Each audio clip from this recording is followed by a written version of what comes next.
I sat on the couch, fist clenched, heart pounding like a war drum. The whiskey in my glass trembled with each heartbeat. It was 2:47 a.m. Her heels clicked on the driveway like gunshots. The moment I'd waited for, planned for, was finally here.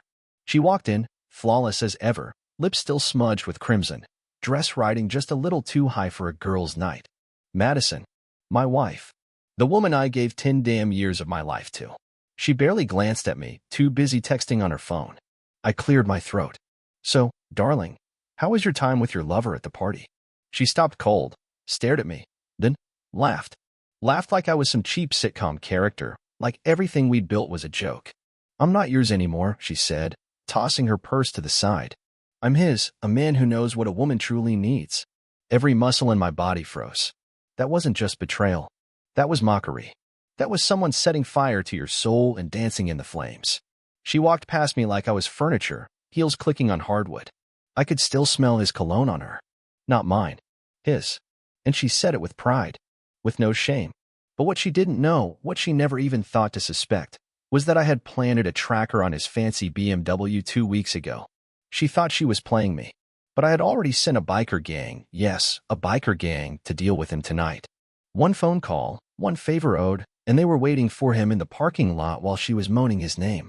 I felt sick. Not just because she betrayed me, but because I loved her.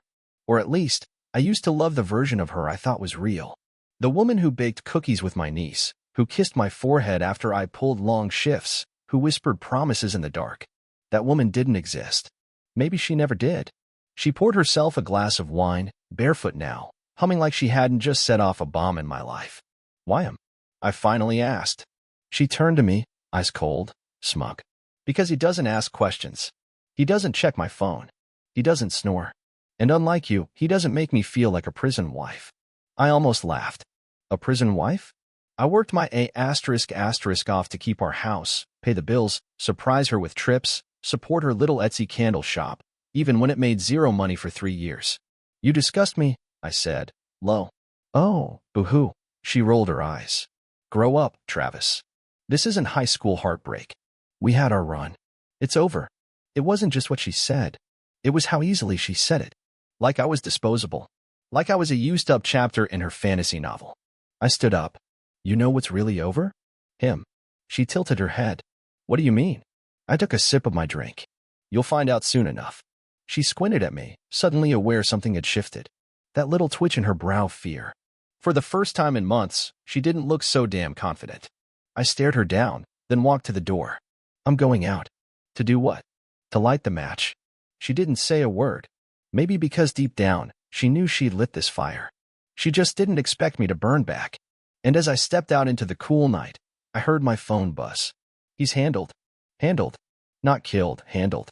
But that could mean a lot of things when you owe a favor to a guy like Diesel from the Silver Fangs MC. I didn't smile. I didn't cheer. I just nodded. This wasn't revenge for pride.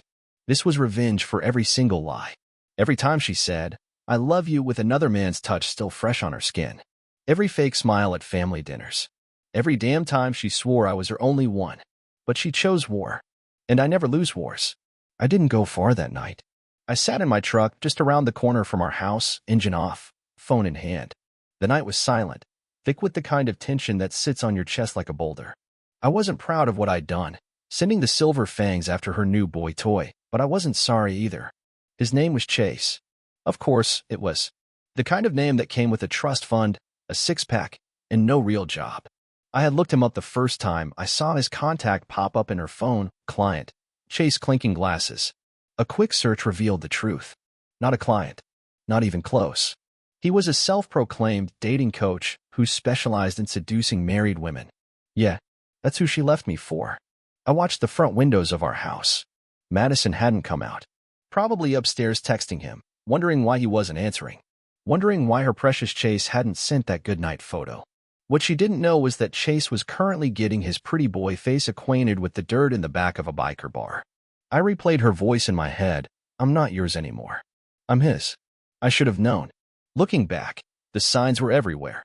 She started going to yoga 3 times a week. I'm not stupid. Yoga doesn't leave bite marks on your inner thigh. I found that out one night when she left her laundry in the basket and her leggings rode down just enough to show something that sure as hell didn't come from a yoga mat. Then there were the passwords. Changed. All of them. Suddenly, I couldn't access our shared photo drive or the Netflix account we'd used for years. Her explanation? I'm just trying to create healthy boundaries. Boundaries. Between husband and wife.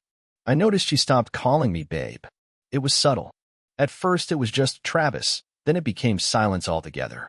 At dinner, I was a ghost. At night, a stranger. She stopped wearing the ring. Said it didn't match her new aesthetic. What she meant was it didn't match the image she was curating for Chase's Instagram-fueled fantasy world. But I didn't confront her. Not right away. I started digging. And with each layer, I found rot. Receipts for a hotel in Santa Monica on a weekend I was supposedly at a conference. Photos of her at a rooftop bar, arm around a man I'd never met, with her wearing the same dress she told me was too tight to wear in public. I once found a voice memo in her deleted files.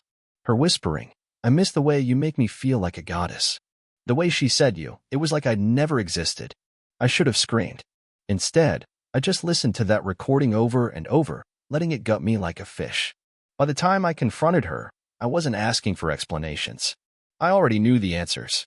I just wanted to see her lie to my face one last time. And she did. Without hesitation. Because Madison wasn't just a cheater, she was a performer. She could have won Oscars for the way she acted like she cared.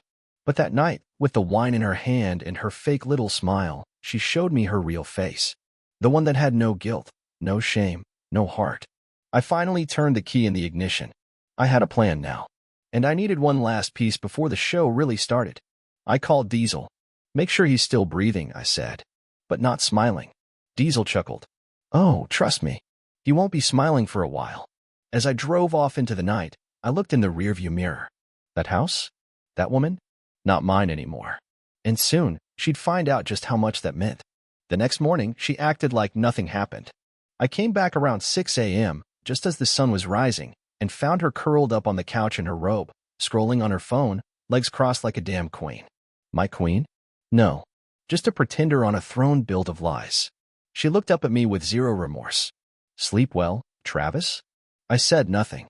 I just walked past her, straight to the kitchen, poured myself some coffee, and turned on the kettle. My hands were calm, but inside, I was a storm waiting to detonate. She followed me in, leaned against the counter.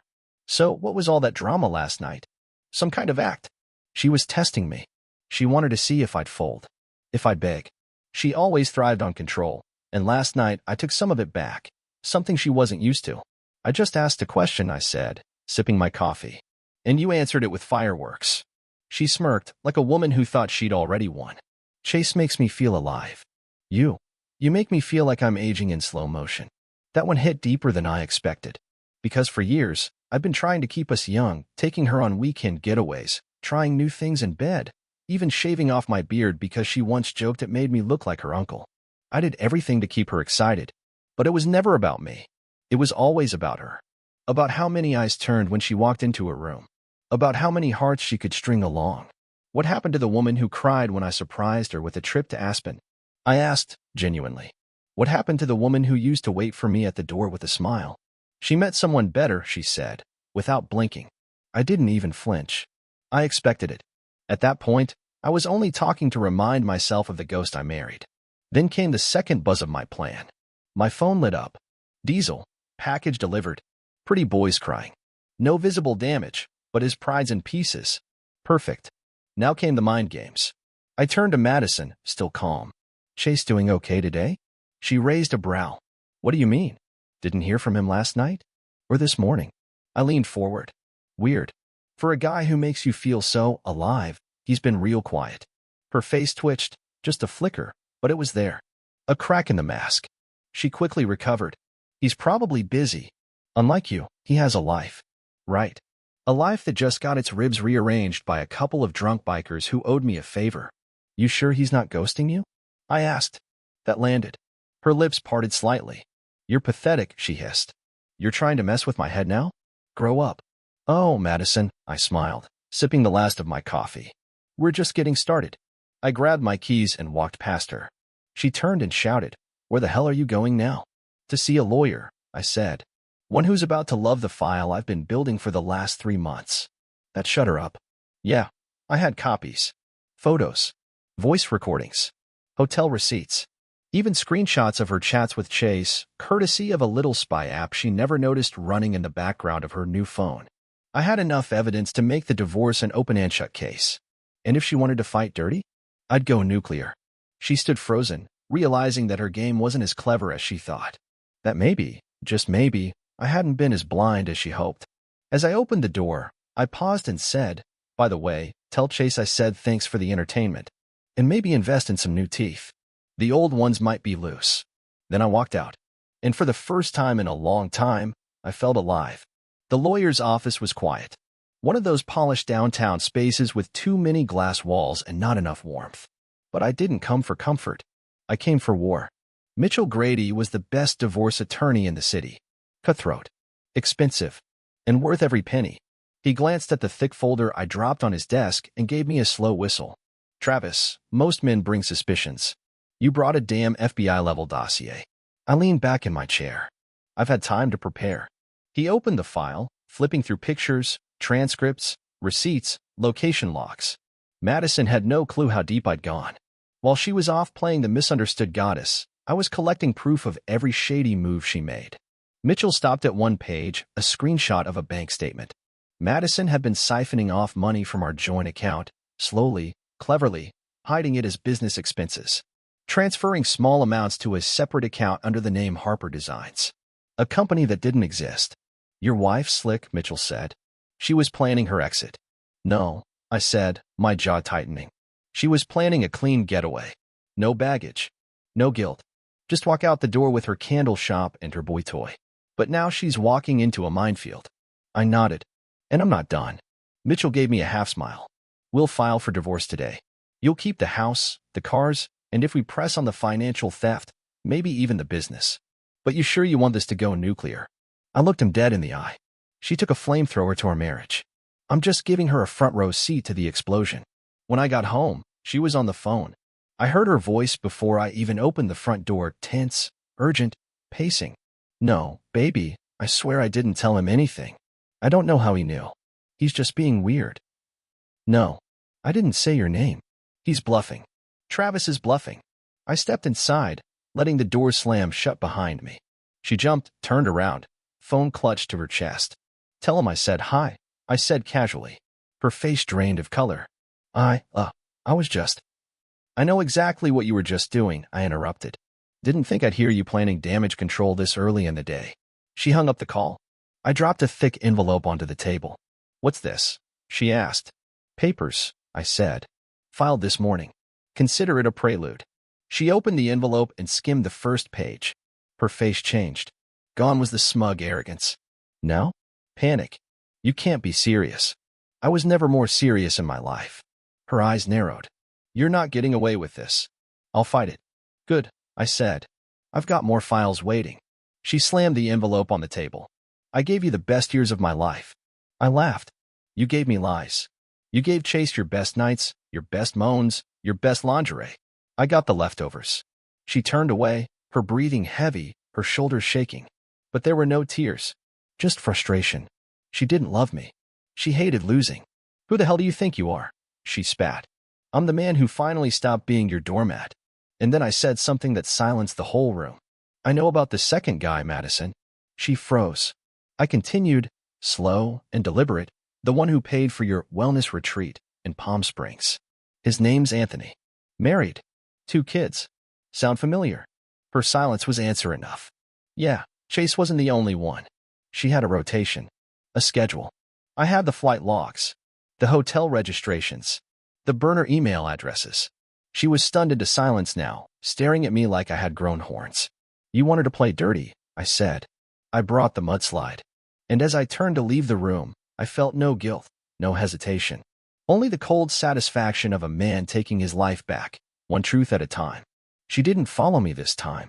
Madison stayed frozen in the kitchen, clutching that envelope like it might rewrite the past if she squeezed it hard enough. But the truth was already out, and truth doesn't go back in the box once it's spilled. I stepped into my home office, well, what used to be our shared workspace before she claimed half the desk for her candles and spiritual crystals. The smell of lavender oil and deception still lingered in the air. I sat down, opened my laptop, and sent off one more email, all the evidence regarding Anthony. His wife deserved to know too. Yeah, I wasn't just burning bridges. I was torching the whole damn forest. A ping hit my phone. Diesel again. Diesel, your boy Chase went to the cops. Told them he got jumped outside the bar. Didn't say your name, but he's spooked. I replied, let him be scared. I want that fear to sit with him every night. I knew the line I was walking. But this wasn't about violence, it was about message. I didn't care if Chase limped for a week or two. I cared that he understood. Messing with another man's wife doesn't end with champagne and Instagram reels. A knock came at the office door. Soft. Hesitant. I didn't answer. It creaked open anyway. Madison stepped in, not the confident vixen from the night before, but something else. Still not remorseful, just calculating. You're going to ruin everything, she said, arms crossed, tone cold. Good, I replied without looking up. She stepped closer. Travis, come on. We can talk about this. We don't need lawyers. You laughed in my face, Madison, I said, finally meeting her eyes. You made me a joke in my own home. Now you want peace. She said nothing for a beat, then leaned on the desk, lowering her voice. You're not thinking clearly. You're acting on emotion. You want to be the bigger man, right? This isn't you. I laughed. You don't know who I am. You never did. And you sure as hell don't get to tell me who to be now. She softened her voice. Her favorite manipulation trick. I didn't mean for things to go this far. I was just lost. We were drifting. Lost women don't find their way into hotel beds, Madison. They go to therapy. They fight for what they love. Her face twitched. She didn't like hearing that. I stood up, walked past her. You want to explain yourself? Go ahead. I'll give you 10 minutes. But after that, you're out of this house. Permanently. She didn't hesitate. You stopped making me feel seen. I was invisible in this marriage. I stared at her. I dress up, and you'd barely notice. I try to talk, and you'd always be too tired. You were slipping, Travis. And Chase, he made me feel alive again. There it was again. That word. Alive. Like I was a morgue worker and she was some Hollywood diva craving spotlight. I was working, Madison. Building a life. Paying for your car, your business, your everything. And I never asked you to, she snapped. You did it to feel in control? I took a step toward her. No, I did it because I loved you. Because I thought we were a team. Turns out, I was the mule and you were riding shotgun with someone else's hand on your thigh. She didn't flinch. You're still in love with me. That's why this hurts so much. No, I said, voice like ice. I'm in love with the woman I thought you were. The woman you pretended to be. She opened her mouth, then closed it. For once, she had nothing. You've got 2 hours, I said. Take what's yours and leave. If you touch anything that's not, I'll have your face on every courtroom wall in the city. And then I left her there, alone in the space she polluted. Sometimes the only way to heal is to burn what poisoned you. She didn't scream. She didn't cry. She didn't even beg. Instead, Madison did what she always did best. She pretended she was in control. She strutted around the house for the next hour like she still owned the place, packing up her boutique wardrobe into expensive suitcases I paid for, acting like she was the one choosing to leave. It was almost comical. She even lit one of her overpriced candles on the kitchen counter like it was some kind of farewell ritual. I'll be sending someone for the rest of my things, she said flatly as she wheeled her last suitcase toward the door. Make sure it's not Chase, I replied without looking up. He might not like what's waiting in the driveway. She paused. You don't scare me, Travis. I turned to her slowly. I'm not trying to scare you. I'm trying to let you know I've stopped being your fool. She smiled that same fake smile she used to use on her Instagram followers. One day, you'll realize I did you a favor. No, I said. You did me damage. I'm the one doing myself the favor by ending it. And just like that, she was gone. I stood there in the silence, looking at the spot where she'd lit the candle. It smelled like cinnamon and eucalyptus. I hated that smell now. I opened the kitchen window and let the scent disappear into the air like she had. I should have felt relief. But instead, what washed over me was something deeper grief. Not just for her, but for the life I thought I had. The love I thought I built. It's not easy burying a dream that kept you warm at night. I walked into the bedroom and saw her jewelry box still sitting on the dresser. For a moment, I stared at it, then opened it. Inside, Tucked beneath the fake gold and flashy earrings was the necklace I gave her for our 5th anniversary. She said it made her feel like a queen. Guess it didn't shine as bright as the attention from a guy with a six-pack and a rental Porsche. I grabbed the necklace, walked out to the backyard, and dropped it into the fire pit. I didn't light it yet. I just needed the act. The symbol. I needed to know I could destroy something she once made me believe was sacred. That night, I slept in the middle of the bed.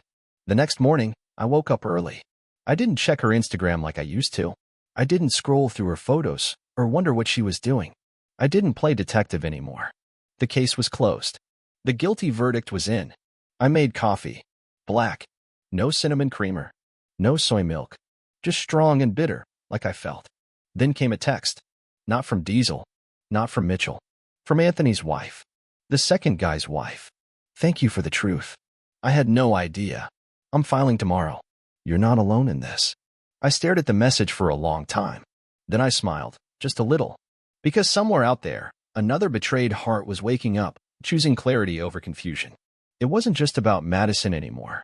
It was about taking back what people like her tried to steal: peace. I spent the day cleaning the house. Not just the dust and dishes, but her.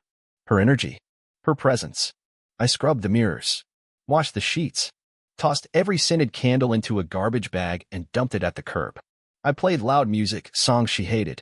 I danced like a lunatic in the hallway. And when I finally lit that fire in the backyard, I tossed the necklace into the flames. Watched it melt, spark, then vanish. Just like the love we had. And it felt good. Really good. It was strange how fast the house became mine again.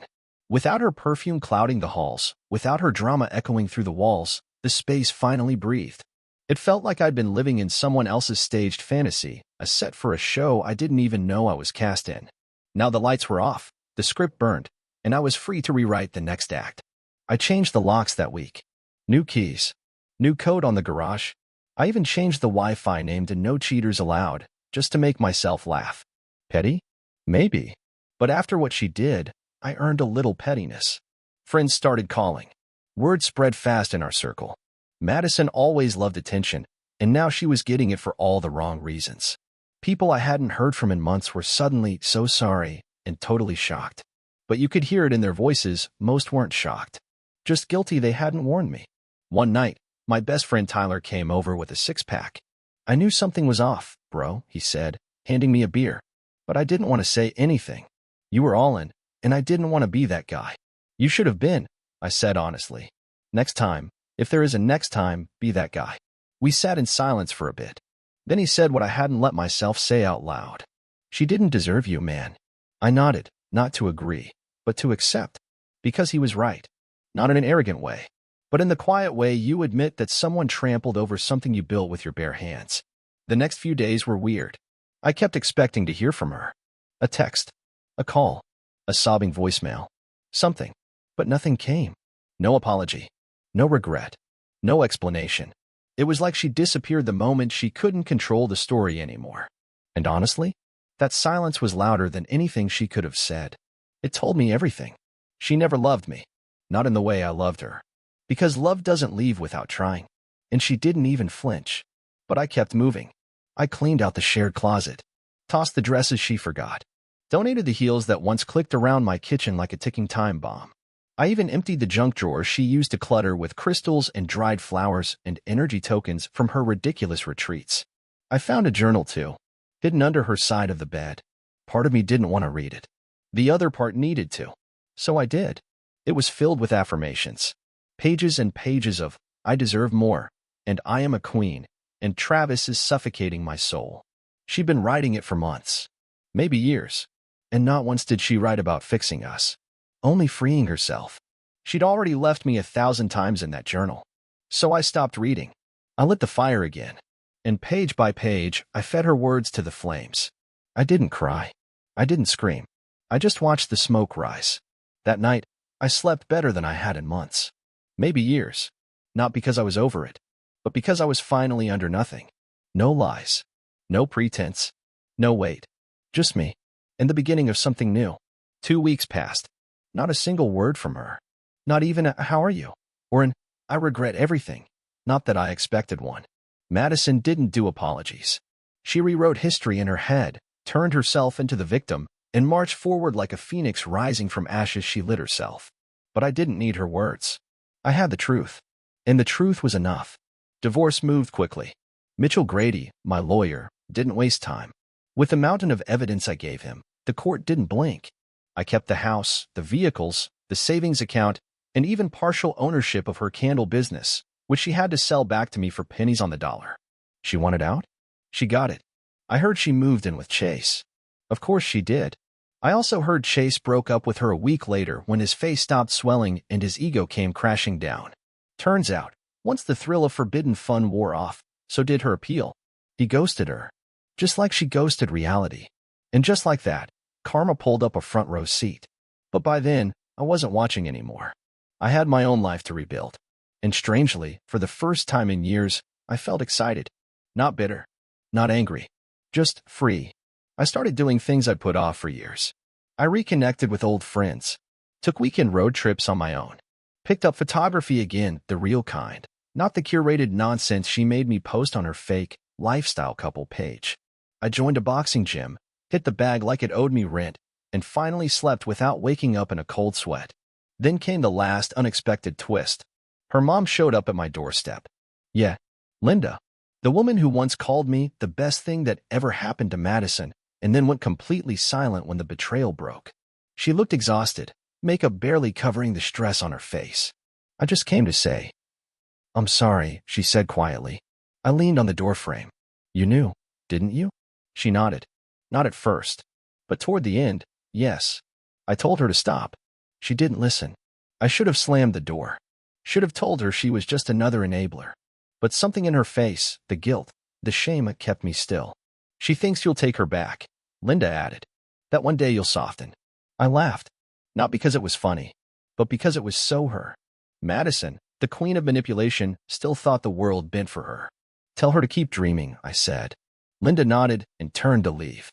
But before she walked down the steps, she turned back. "She didn't deserve you, Travis. And she knows it, even if she'll never admit it." And then she was gone.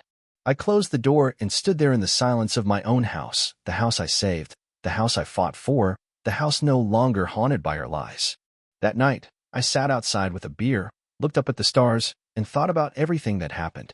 The betrayal, the confrontation, the pain, the rage, the release. And I realized something. I didn't need closure from her. I didn't need an apology or some Hollywood-style breakdown. I had myself. Whole again. Stronger than I'd ever been. So here's what I'd say to anyone going through the same hell I did. Believe the red flags. Don't ignore the gut feelings. And never, ever settle for being someone's backup plan. You deserve better. You deserve real. You deserve peace. And sometimes, peace doesn't come from forgiving. It comes from finally walking away and never looking back.